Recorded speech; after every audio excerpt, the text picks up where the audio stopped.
Let's talk about the MIDI controller I actually want. Freebeat.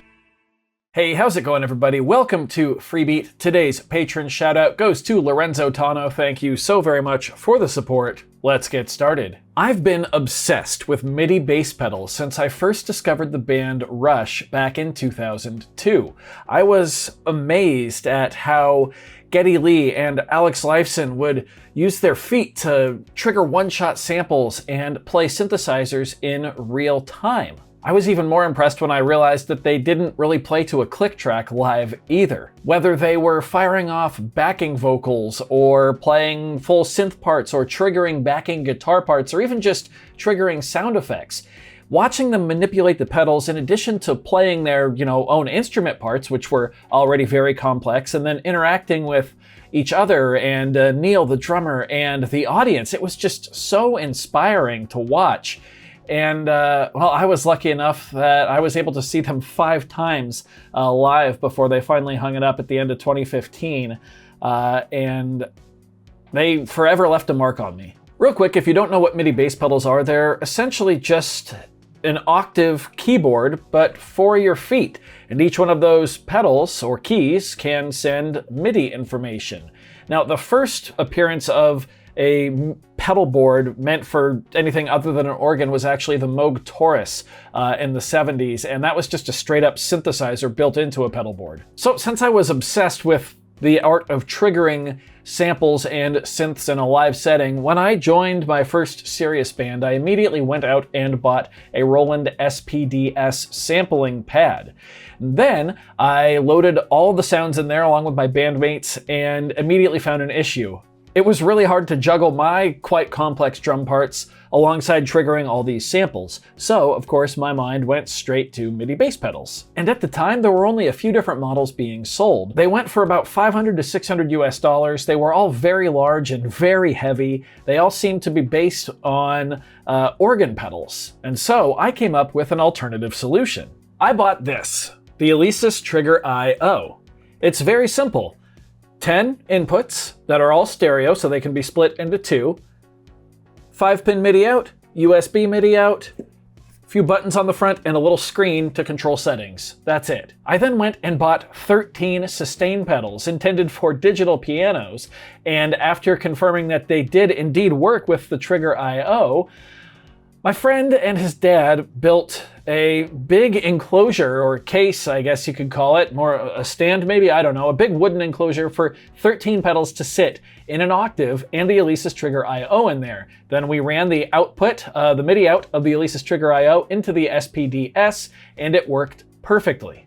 These sat at our bass player's feet, and we gigged with them consistently for over 2 years.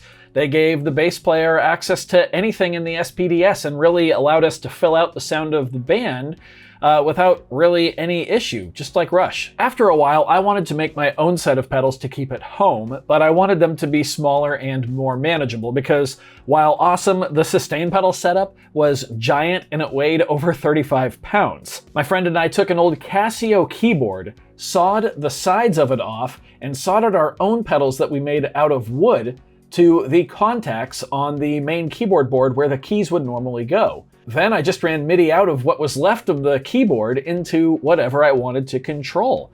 This worked decently well, but it was definitely not intended to travel. We made the mistake of gigging with these twice, and it pretty much destroyed the pedals. Luckily, I do have some pictures though, as you've seen. Now, after the band broke up, I was more determined than ever to get myself a moderately sized set of pedals. So I found an old organ on Craigslist that still had an octave pedal board attached.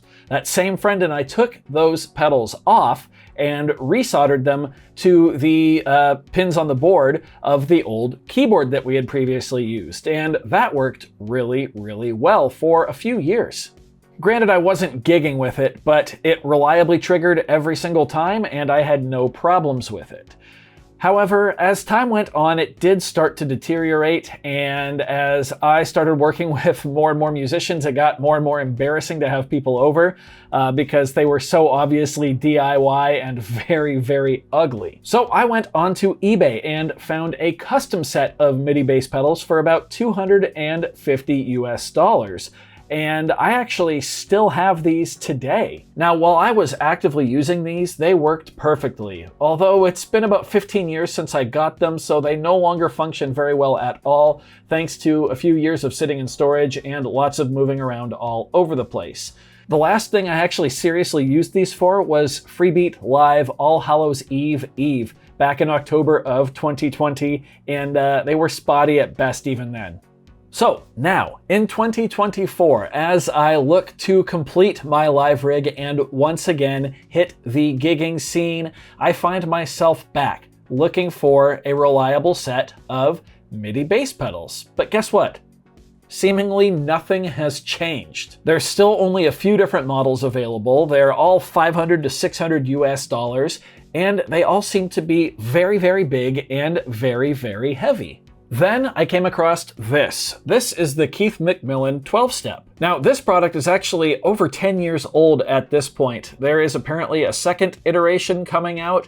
I reached out to Keith Mcmillen Instruments, didn't hear anything back, and I've noticed that a lot of the retail websites have the Keith Mcmillen 12-step 2 listed as coming soon, and it's been that way for quite some time, so I don't know if I'm actually going to get my hopes up for a second model to really come out or not. Anyway, I went ahead and bought this used on Reverb alongside the MIDI expander that you need to give it proper 5-pin MIDI jacks. As you can see, it's laid out like a keyboard octave. It's small, lightweight, and compact. However, it has me feeling some serious buyer's remorse. First of all, the only way to use it with the MIDI expander is to use the USB mini jack, not the full-size Type B. That's dumb, but not a total deal breaker. What is a total deal breaker though are the pedals. They're simply awful. Big slabs of rubber with almost no give, no feel, and worst of all, no discernible actuation point.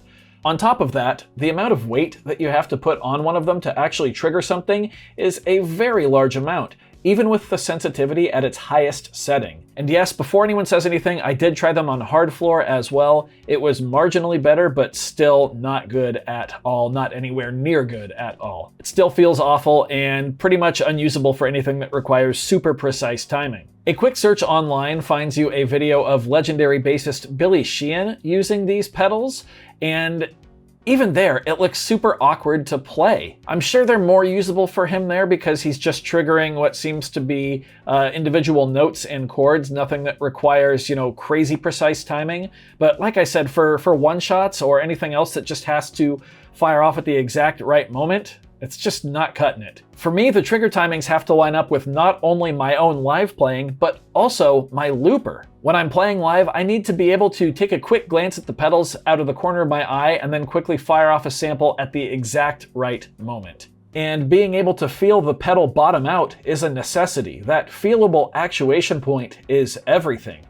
The 12-step pedals don't move at all. You have no idea when you're actually going to be triggering your MIDI note. So why does nothing exist between these two extremes? Why do I have to choose between a giant behemoth of the past or this feelless little bendy board? I actually think the form factor of the 12-step is awesome, but I would gladly increase its size by a few inches for some physical pedals that actually move and have a discernible actuation point. On a broader note, why are MIDI bass pedals in general so slept on? I mean, combine a set of them with something like the Roland SP404 Mark II, and you have instant access to any sound that you want through your feet on stage without a computer. And yes, I know that there are options out there like the Nectar Pacer, but that is not laid out like a keyboard, and that is something that is really important to me. And of course, Studio Logic has their board, and there's a couple other brands, but again, those are the giant, super heavy, stuck in the past layouts based on these organ pedal boards. I mean, look at all of this extra space here. We don't need this in 2024. I don't know, it just seems wild to me that over 20 years have gone by since I first started becoming interested in MIDI bass pedals, and we've seen basically zero innovation or progress in the space, aside from, the Keith Mcmillen 12-step. It seems every board out there makes some sort of sacrifice. Either they're laid out wrong, or they're giant and crazy heavy, or the pedals suck. There's always something. The MIDI controller I want is a combination of this and this. I know it's probably a niche product that I'm asking for, but I seriously hope that more people will come around to the idea of MIDI pedal controllers, particularly using them with samplers. I mean, the possibilities are endless on stage, and I just really wish that more people would explore the space, because I think it's an awesome one. Just like I do hope you enjoyed this video. If you did, be sure to leave a like on it. If not, you can always leave a dislike. That's okay too. Doesn't hurt my feelings, just makes me try that much harder next time. Either way, be sure to hit that subscribe button, ring that notification bell. Thank you all so very much for being here. Thanks for watching. We'll see you next time. Bye.